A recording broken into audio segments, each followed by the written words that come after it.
요한계시록 3장 1절에서 6절까지 있는 말씀 성경과 스크린 보고 합독합니다. 시작. 4대 교회의 사자에게 편지하라.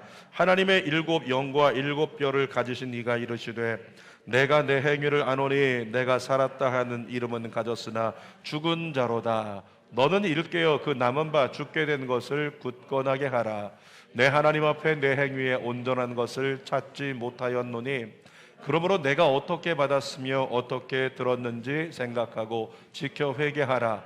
만일 일깨지 아니하면 내가 도둑같이 이르리니 어느 때에 내게 이를는지 내가 알지 못하리라. 그러나 4대의 그 옷을 더럽히지 아니한 자 몇 명이 내게 있어 흰 옷을 입고 나와 함께 다니리니 그들은 합당한 자인 연고라. 이기는 자는 이와 같이 흰 옷을 입을 것이요 내가 그 이름을 생명책에서 결코 지우지 아니하고 그의 이름을 내 아버지 앞과 그의 천사들 앞에서 시인하리라. 귀 있는 자는 성령이 교회들에게 하시는 말씀을 들을지어다. 아멘. 오늘은 요한계시록 3장 1절에서 6절 말씀을 가지고 물들지 말라 그래야 산다 함께 할까요? 물들지 말라 그래야 산다. 자신을 향해서 물들지 말라 그래야 산다. 이런 제목으로 말씀을 나눕니다. 해마다 기독교계 모든 교단들이 목사 안수식을 합니다. 새롭게 훈련받은 전도사님들 또는 강도사님들을 하나님의 종으로 목사로 안수해서 이렇게 세우게 되는데 그 자리에서 가끔씩 선배 목사님들 중에서요 진심 어린 권면을 하시는 분들이 계세요. 이렇게 얘기합니다. 우리처럼은 되지 마세요. 우리처럼은 되지 마십시오. 뭐라고요? 선배가 얘기하는 거예요. 우리처럼은 되지 말라고. 여러분 어떤 의미인지 아시겠습니까? 목사가 된 후에 세속화되어 버린 선배들의 잘못된 모습에 너희는 물들지 말라 이렇게 얘기를 하고 있는 거죠. 그리고 이제 목사 안수 받는 주의 종들은 정말 처음 목사 안수 받을 때 눈물을 흘리면서 생명까지도 주님을 위해 드릴 것처럼 눈물의 헌신을 약속합니다. 그런데 채 2년이 지나기도 전에 초심은 다 사라져 버려요. 그리고 흔들리는 촛불처럼 감정의 또 충심이 흔들려서 하나님의 뜻대로 살아가지 못하게 되는 주의 종들의 안타까운 모습을 많이 보게 된다는 거죠. 그리고 어느새 판단하고 정죄하는 주체가 돼가지고 목사 안수받고 그리고 나서 설교도 바뀌어요. 전도사 때는 좀 은혜와 또 하나님의 사랑에 대한 감사가 넘쳤다면 목사가 된 뒤에 자기도 모르게 자꾸 가르치려 하고 자꾸 선줄로 생각하는 자처럼 변해가는 모습이 많이 있다는 거죠. 제가 돌이켜보니까 저도 목사 안수 받았을 때 주변에 있는 분들 중에 선배 전도사님들이 지나가면서 한 번씩 어깨를 툭툭 칩니다. 힘 빼, 힘 빼, 힘 빼, 힘 주지 마, 교만하지 마 이렇게 얘기하는 걸 들었어요. 근데 많은 사람이 결국에는 똑같이 그렇게 변질되어 물들어 가더라는 거죠.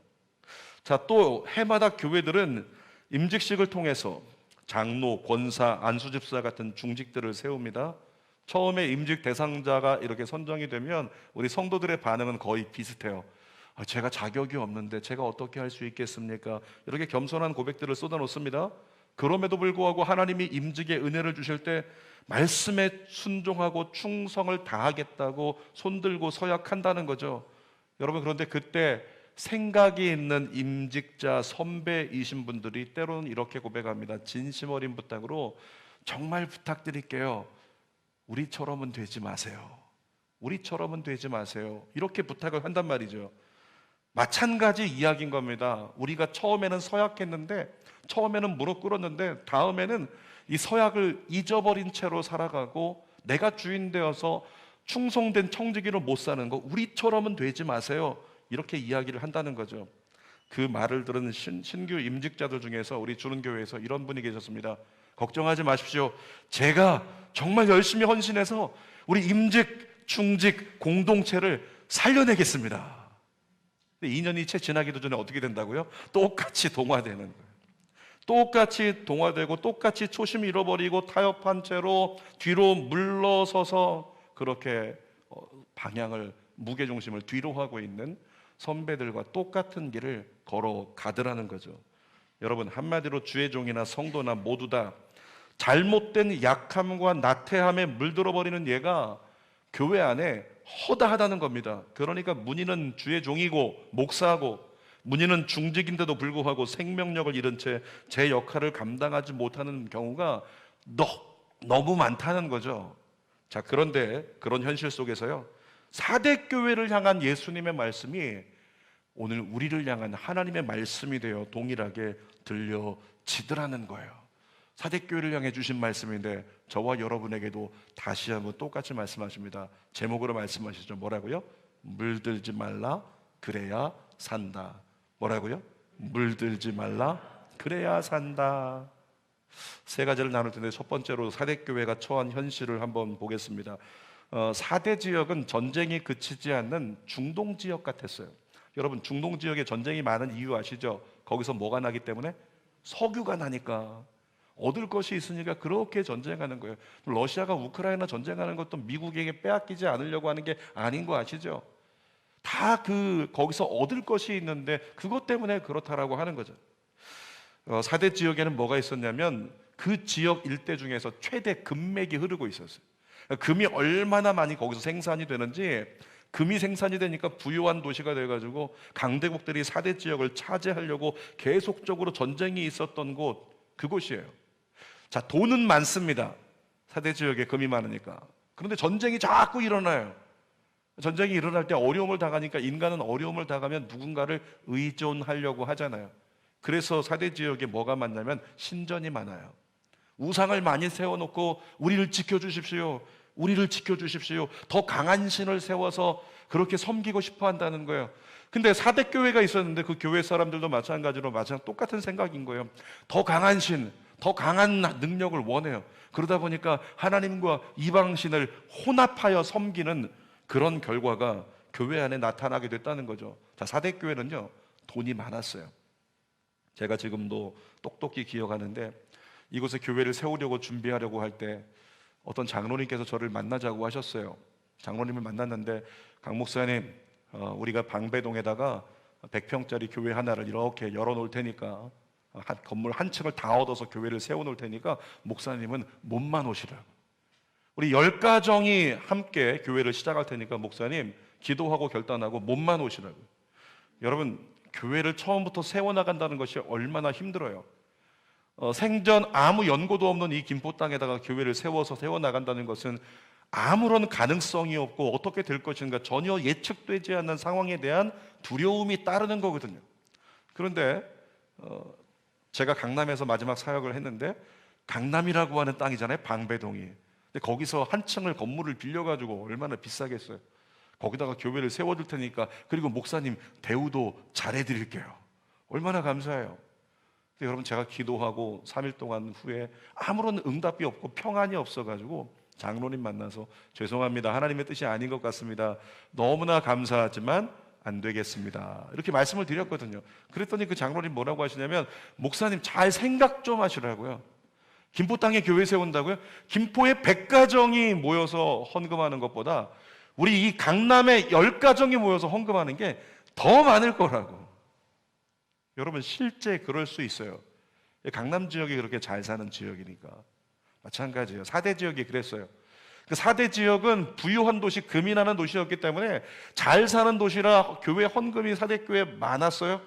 헌금이 많으면 할 수 있는 게 뭡니까? 선교 사역 많이 할 수 있고, 구제 사역 많이 할 수 있고, 봉사 사역 많이 할 수 있으니까 이 4대 교회가 많은 헌금으로 구제와 봉사도 많이 했습니다. 그리고 이렇게 주변에 있는 사람들에게 나눠주니까 어떻게 돼요?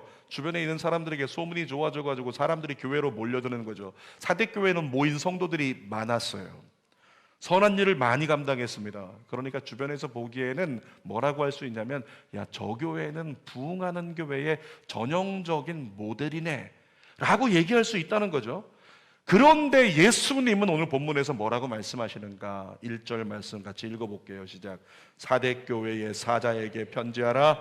하나님의 7 영과 7 별을 가지신 이가 이르시되, 내가 내 행위를 아노니 내가 살았다 하는 이름은 가졌으나 죽은 자로다. 쉬운 말로 이거죠. 사람들은 너를 살았다고 하지, 사람들은 너를 부흥하는 교회라고 하지, 아니 너 죽은 교회야, 넌 죽은 자야. 여러분, 원어를 직역하면 뭐라고 하냐면 너희는 죽어가고 있어, 이렇게 얘기하고 있는 거예요. 죽어가고 있다고요. 2절 하반절도 읽어볼게요. 시작.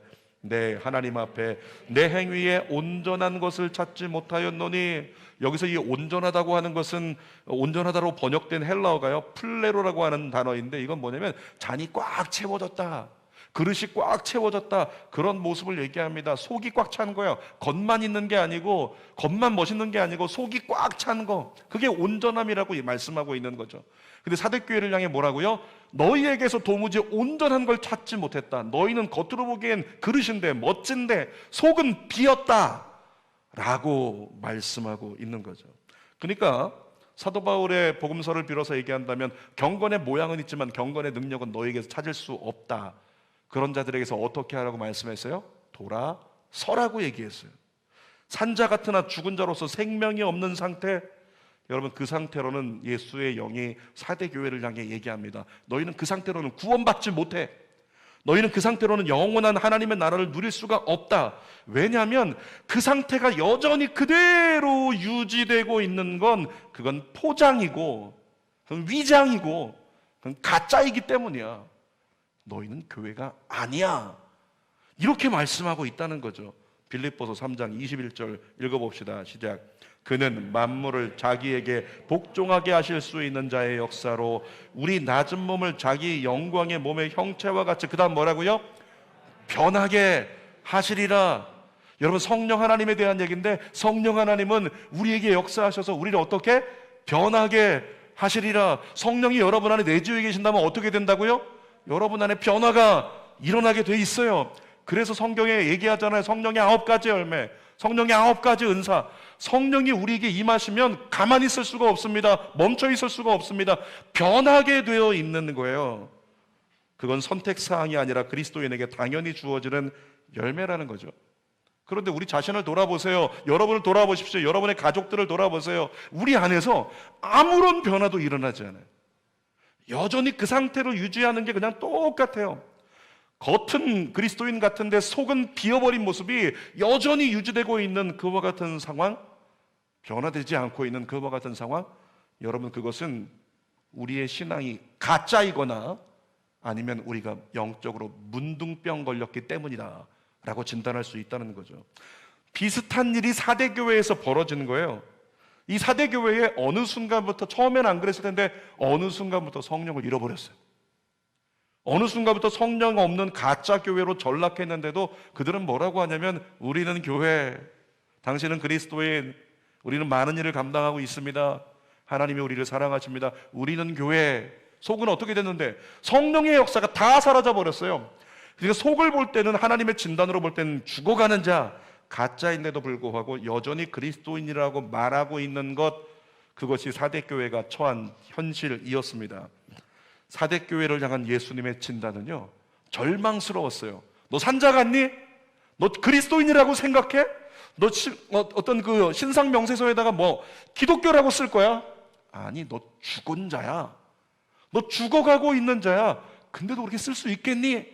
라고 묻고 있는 거죠.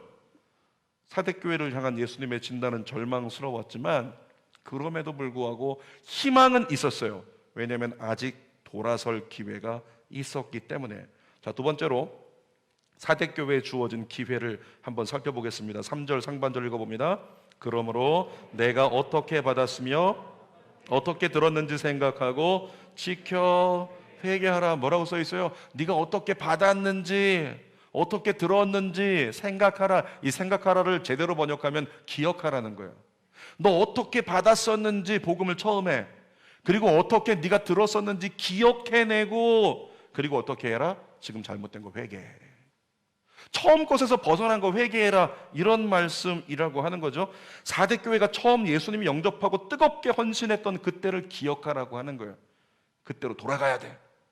목사가 처음 안수받을 때 엎드려가지고 충성을 다하겠습니다, 내가 주를 위해 목숨까지 바치겠습니다, 눈물로 무릎 꿇었던 그때를 기억하고 뭐라고요?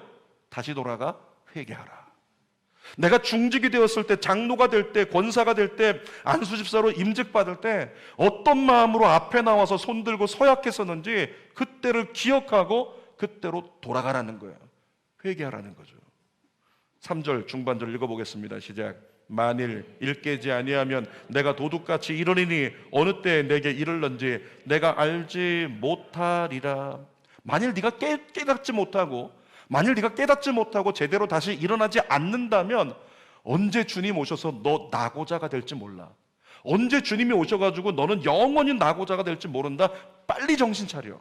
빨리 회개하고 돌아서라고 예수님께서 회개 명령을 내리시는 거죠. 자, 2절 상반절도 읽어보겠습니다. 너는 일깨어 그 남은 바 죽게 된 것을 굳건하게 하라. 무슨 말이냐면 빨리 깨어서 정신 차리고 너 죽어가고 있는 거 다시 살려내. 지금 이런 말씀을 하고 있는 겁니다.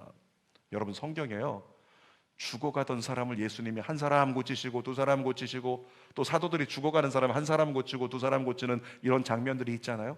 근데 구약 성경에 보면 한 번에 수많은 사람이 동시에 막 살아나는 현장이 있어요. 동시에 수많은 사람이, 다 죽었던 사람들이 그 자리에서 막 살아나는 거예요. 그런 일이 있었죠. 언제냐면 에스겔 골짜기의 마른 뼈 사건에서 있었어요. 하나님이 에스겔 선지자를 데리고 이미 바짝 말라버린, 저 백골이 되어버린, 백골이 가득 쌓여있는, 무슨 일이 있었는지 처참한 광경, 수많은 백골이 가득 산처럼 쌓여있는 거예요. 근데 가까이서 가서 보니까 다 말라버렸어요. 너무 오래된 거예요. 이제 희망이 없다는 거죠. 그런데 하나님께서 거기로 에스겔 선지자를 데려가셔서 이렇게 말씀하십니다. 에스겔 37장 3절에서 10절까지 읽어볼까요? 시작. 그가 내게 이르시되 인자야 이 뼈들이 능히 살 수 있겠느냐 하시기로 내가 대답하되 주 여호와여 주께서 아시나이다. 또 내게 이르시되 너는 이 모든 뼈에게 대언하여 이르기를 너희 마른 뼈들아 여호와의 말씀을 들을지어다. 주 여호와께서 이 뼈들에게 이같이 말씀하시기를 내가 생기를 너희에게 들어가게 하리니 너희가 살아나리라. 너희 위에 힘줄을 두고 살을 입히고 가죽을 덮고 너희 속에 생기를 넣으리니 너희가 살아나리라. 또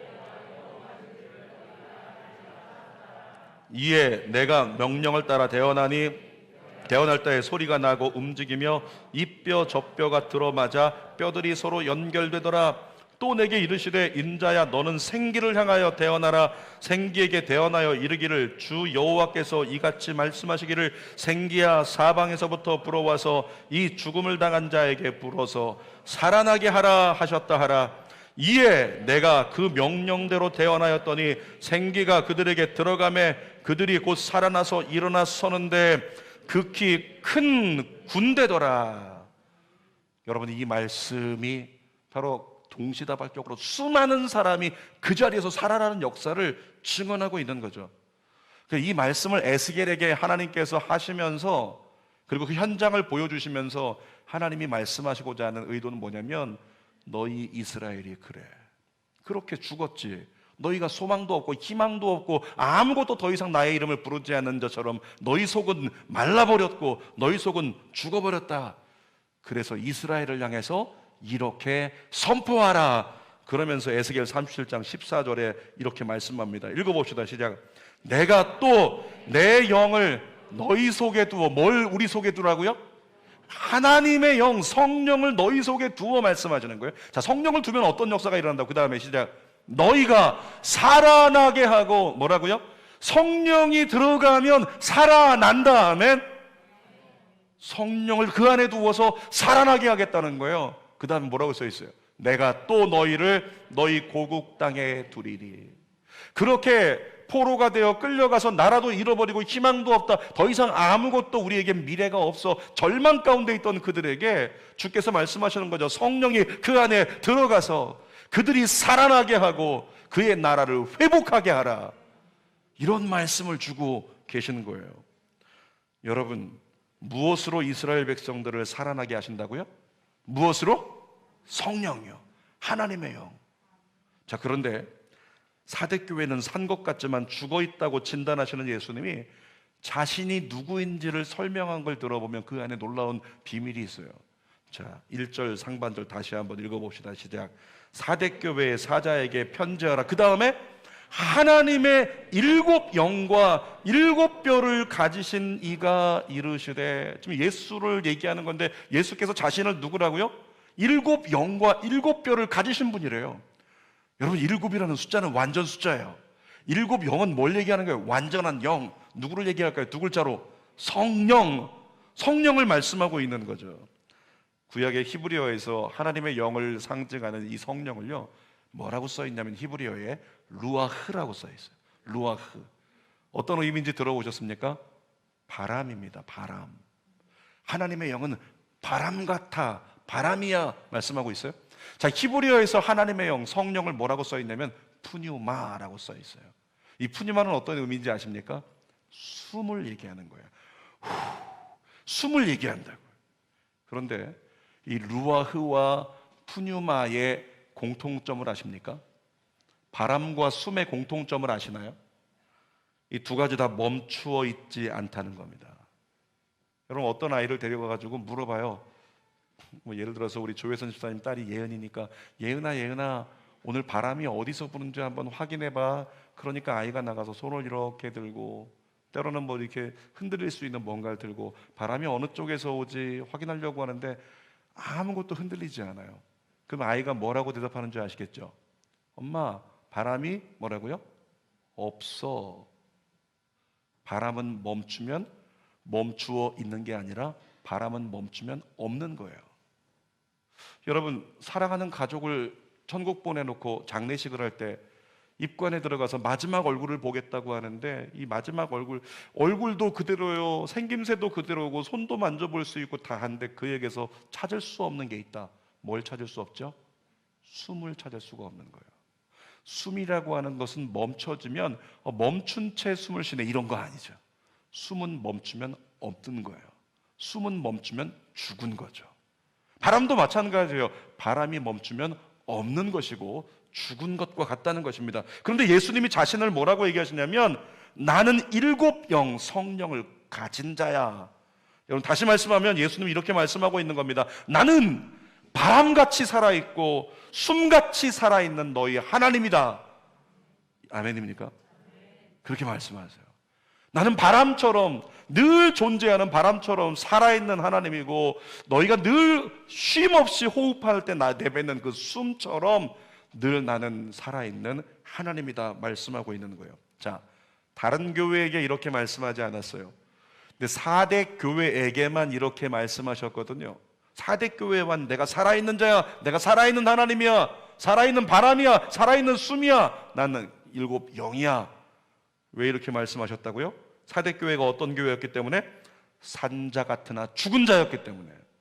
4대 교회는 산자로서 산자의 역할을 감당해야 되는데 겉만 살아있고 속은 죽은 것 같으니까 예수의 영이신 성령께서 그렇게 오셔가지고 4대 교회를 향해서 돌아설 수 있는 방법의 힌트를 주고 계시는 거예요. 산영이신 성령을 소멸했잖니 너희가. 근데 내가 누군지 아니? 난 산영이야. 나는 산바람이야. 난 산 살아있는 호흡이야, 숨이야. 얘들아, 너희를 회복할 수 있는 거 나밖에 없다. 너희에게 성령이 임하면 너희가 돌이켜지리라. 4대 교회를 향해 말씀하신 겁니다. 너에겐 내가 필요해. 너 죽어가고 있지. 너 굳어져 있지. 너에게 내가 필요하다. 나를 구하라. 나를 간절히 구하라. 내가 너를 살려내리라. 이것이 4대 교회를 향한 하나님의 마음이라고요. 중요한 건 뭐냐면 이 자리에 누가 있다? 여러분들 가운데 4대 교회가 있다는 거예요. 이 자리에 우리 가운데 4대 교회가 있다는 거죠. 성령은 소멸한 채로 종교 행위만 가지고 있는 마른 뼈다귀 같은 존재가 내가 아닌가. 우리 자신을 돌아볼 필요가 있다는 겁니다. 사랑하는 여러분, 오늘 다시 성령님을 구하기를 축복합니다. 성령으로 말미암아 다시 살아날 수 있기를 축복합니다. 성령은 멈추지 않는 바람이요 쉬지 않는 숨입니다. 계속적으로 움직이시는 분이세요. 그 숨이 여러분 안에 임하시면, 그 생기가 여러분 안에 임하시면 에스겔 골짜기에 마른 뼈가 살아난 것처럼 저와 여러분들도 다시 살아나게 될 줄 믿습니다. 예수님은 돌부처처럼 죽은 존재가 아닙니다. 지금도 살아계셔서 성령으로 역사하고 계신 분이세요. 그래서 지금도 살아계시기 때문에 여러분, 살아있는 대상은 뭘 원하죠? 재미있는 영상을 하나 봤는데, 개를 키우는 집이 외출을 해야 되잖아요. 그래서 개에게 물 떠놓고 먹이 떠놓고 간식도 좀 풀어놓고 패드도 깔아놓고 혼자 잘 있어 잘 있어 그리고 갔다 와요. 근데 개가 어떻게 지냈는지 확인하는 사람은 별로 없어요.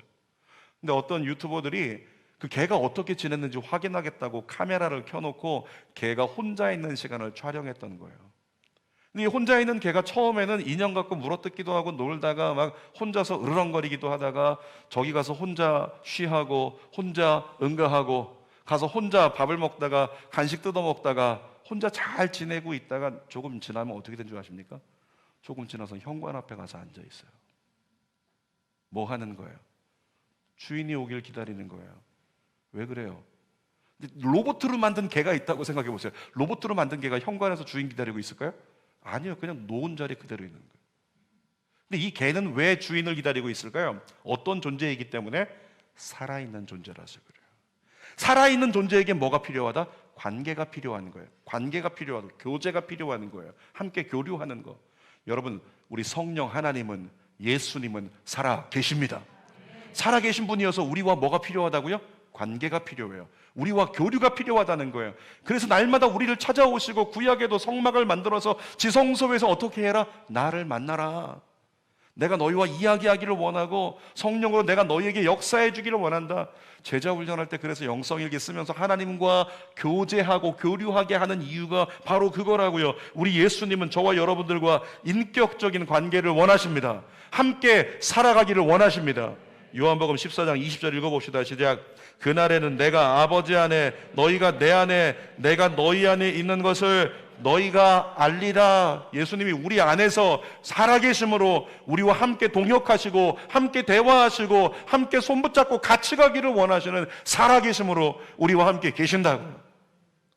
세 번째, 사대교회를 향한 약속의 말씀을 살펴봅니다. 4절 말씀 읽어봅니다. 시작.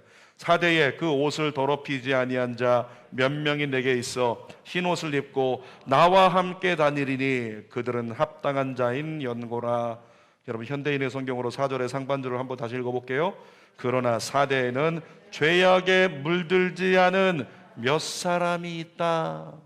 이 사대교회가 그렇게 혼합 종교를 가지고 들어와서 속은 완전히 성령을 소멸하고 제사 행위만 있고 예배 행위만 있는 겉밖에 없는 그런 죽은 자 같은 교회가 됐는데, 그곳에도 여전히 누가 있었다?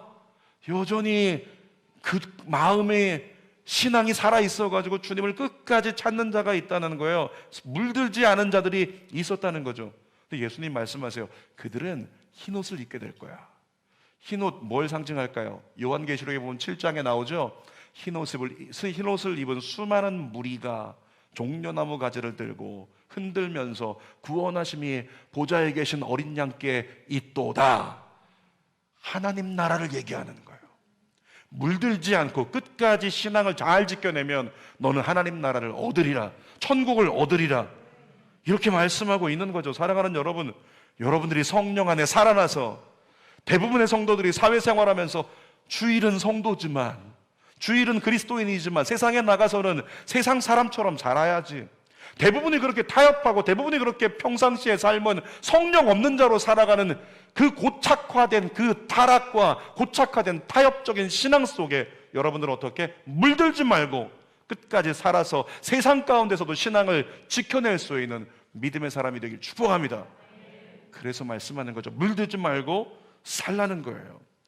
자, 5절 말씀도 같이 읽어볼게요. 시작. 이기는 자는 이와 같이 흰옷을 입을 것이요 내가 그 이름을 생명책에서 결코 지우지 아니하고 그 이름을 내 아버지 앞과 그의 천사 앞에서 시인하리라. 이기는 자 누구요? 세상에 물들지 않고, 이전에 물들었었다면 다시금 오늘 회개하고 다시 돌이켜가지고 오늘 이후에는 절대적으로 물들지 않고, 그래 순종하는 삶을 살아야지, 깨어 있어야지, 새벽에 더 기도해야지, 일주일에 한 번은 자녀를 위해 성전에 나가 울어야지, 내가 주님을 위해 더 나아가야지, 더 드려야지, 내 안에 살아계신 주님 때문에 가만히 있을 수 없는 그 역사로 주님께 가까이 나아가는 자, 그가 이긴 자예요. 어떻게 된다고요? 천국을 소유하고 생명책에 이름이 당당히 기록되는 사람이 된다는 거죠. 성령을 소멸하지 말고 그 은혜를 다 누리기를 주님의 이름으로 축원합니다. 여러분, 성령의 역사를 보세요. 에베소서 5장 18절입니다. 시작. 술 취하지 말라. 이는 방탕한 것이니 오직 성령으로 충만함을 받으라. 갈라디아서 5장 16절 내가 이르노니 너희는 성령을 따라 행하라. 그리하면 육체의 욕심을 이루지 아니하리라. 성령을 따라갈 때 성령의 역사가 우리 안에서 살아 움직인다는 거예요. 사도행전 4장 31절도 시작. 빌기를 다음에 모인 곳이 진동하더니 무리가 다 성령이 충만하여 담대히 하나님 말씀을 전하니라. 성령이 임하면 변화가 일어난다고 얘기하고 있는 거죠. 로마서 15장 13절도 시작. 소망에 하나님이 모든 기쁨과 평강을 믿음 안에서 너희에게 충만하게 하사 성령의 능력으로 소망이 넘치게 하기를 원하노라. 여러분 안에 소망이 있습니까? 2023년 됐는데 막 소망이 있나요? 소망이 있는 사람은요 자꾸 떠들어요. 소망이 안에서 끓는 사람을 누구라고 얘기하냐면 비저너리라고 얘기하고 꿈이 있는 사람. 나 주님을 위해서 이렇게 살고 싶어요. 주님을 위해서 이렇게 해보고 싶어요. 주님을 위해서 열흘 끝났지만 더 해보고 싶은 거죠. 주변에 있는 사람들에게 얘기해요. 우리 더 하자. 우리 더 하자. 됐다. 어떻게 구분할까? 여러분 누구세요? 성령을 가지고 있는 자는 그 성령의 능력으로 소망이 넘친다고요. 소망이 넘치니까 가만히 있을 수가 없는 거예요. 자꾸 주를 위해 쓰임받고 싶은 거예요. 주를 위해 달려가고 싶은 거예요. 이 소망이 나를 가만히 내버려두지 못하는 거죠. 여러분 성령이 다시금 우리 안에 역사하면 우리는 더 이상 속빈강정이 되지 않습니다. 살아계신 성령님의 역사는 우리 안에서 역동적인 횃불 같고 군대 같은 그리스도인이 되어 일어나게끔 만들어 주신다는 거죠. 이 성령이 우리 안에 살아계시다는 것은 우리로 말미암아 멈추지 못하고 하나님 나라를 향해서 달려가게 만드는 역사가 일어난다고요. 그래서 자꾸 복음을 전하고 싶은 거예요. 그러십니까? 자꾸 복음을 전하고 싶은 거예요. 마음속에 소망. 자꾸 헌신하고 싶은 거예요. 마음속에 소망. 주저앉아 있는 사람들이 있으면 일으켜주고 싶은 거예요. 마음의 소망 때문에. 내가 진짜 더 기도해서 열흘 기도 못했지만 나 나름대로 기도해서 응답을 받아버리라. 자꾸 응답받고 기도하고 응답을 쟁취하고 싶은 마음이 일어나는 거예요. 그러니까 이 거룩한 마음 때문에 자꾸 나대게 돼요. 가만히 있질 못하고 무리해 보이지만 거룩한 도전을 시작하더라는 거죠. 그가 바로 소멸했던 성령을 다시 찾은 사람입니다. 여러분이 그가 되시길 축복합니다. 그러나 성령을 여전히 소멸한 채 신앙생활하는 사람들 여전히 남아있어요. 화석처럼 여전히 사대교회로 나는 끝까지 사대교회. 여러분 그와 같은 사람들은 영적 감각을 잃어버린 사람들입니다. 에베소서 4장 18절 읽어볼게요. 그들의 총명이 어두워지고 그들 가운데 있는 무지함과 그들의 마음이 어떻게 해요? 굳어짐으로 마음이 굳어져 버려서 자기가 멀쩡한 것 같지만 자기 생각이 당연한 것 같지만 아니 영적으로 마음이 굳어버리는 거예요. 말미암아 하나님의 생명에서 어떻게? 떠나 있도다. 마음이 굳어져서 어떤 것도 소망이 안 생겨요. 주님을 위한 어떤 것도 소망이 안 생겨요. 이거 왜요? 마음이 굳어져 있는 거라고요. 죽어가고 있다고 얘기하고 있는 거죠. 생명에서 떠나서 그런 거라고. 자, 에베소서 4장 19절 읽어봅시다. 시작. 그들이 감각 없는 자같이 되어 목사야 너 막 떠들어라. 왜 이렇게 목소리 자꾸 커지니? 아무 느낌이 없어요. 말씀은 성령의 검이라고 했는데 아무것도 나에게 도전이 안 되고 아무것도 내 폐부를 찌르지 못하는 자가 있다면 그건 찔리지 않는 게 아니고 뭐다? 감각 없는 자가 되어버린 거예요. 그래서 어떤 결과를 초래한다고요? 자신을 방탕에 방임하여 모든 더러운 것을 욕심으로 행하되, 한마디로 말하면 하나님이 원하지 않는 선택, 원하지 않는 길로 가게 된다는 거죠. 여러분 문제는 주의 종들 중에도 이런 종들이 많이 있다는 거예요. 성도들 중에도 이런 성도들이 많이 있다는 겁니다. 죄와 어둠에 묶여 살면서도 무뎌져서 감각이 없어요. 감각이 둔해져가지고 더럽게 살면서도 아무렇지도 않은 그와 같은 사람들이 얼마나 많아요. 주일은 성도로 살지만 세상에 나가서는 세상 기준으로 똑같이 동화되어 살아가고 있는, 똑같이 물들어 같이 죽어가고 있는 그와 같은 사람들이 얼마나 많냐는 거죠. 그런데 사대교회를 통해서 말씀하시면서 오늘 우리에게 뭐라고 말씀하세요? 너희도 일깨어, 너희도 깨어나라. 아멘. 그렇게 말씀하고 계신다고요. 설교 결론입니다. 오늘 제목이 뭐였어요? 물들지 말라, 그래야 산다. 여러분 많은 사람이 교회에만 다닙니다. 여러분에게 권면합니다. 교회가 되십시오. 아멘입니까? 교회만 다니지 말고 교회가 되시라고요. 예배에 참석한 자가 되지 말고 예배를 드리는 자가 되십시오. 성령 안에 날마다 변화되고 날마다 새로워지는 여러분 되기를 축복합니다. 정말로 영원한 천국을 확실히 누림으로 이 땅에서 기쁨과 감사로 오늘을 이겨내는 믿음의 종들이 저와 여러분 다 되기를, 살아있는 믿음의 종들이 되기를 주님의 이름으로 축원합니다. 기도하겠습니다. 아버지 하나님 간절히 원합니다.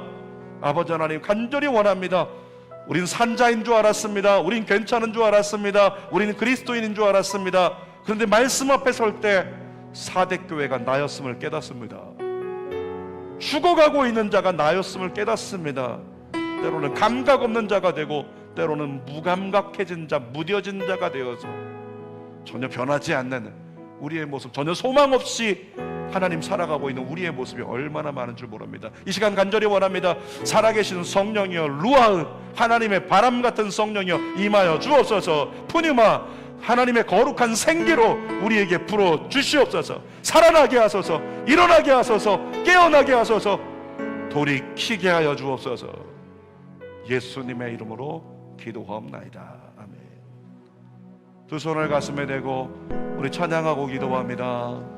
두 손 들고 찬양합니다.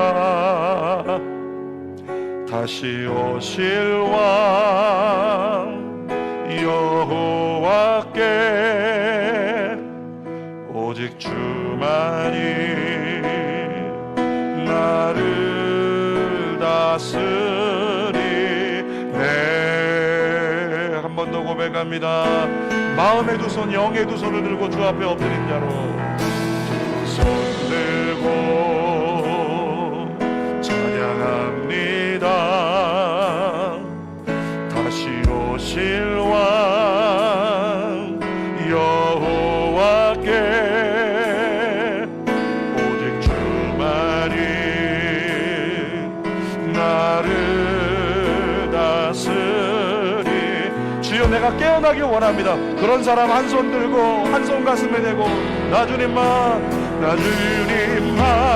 섬기리. 헛된 마음 버리고 성령이여 내 영혼 충만하게 한 번 더 고백합시다. 나 주님만을 섬기리. 헛된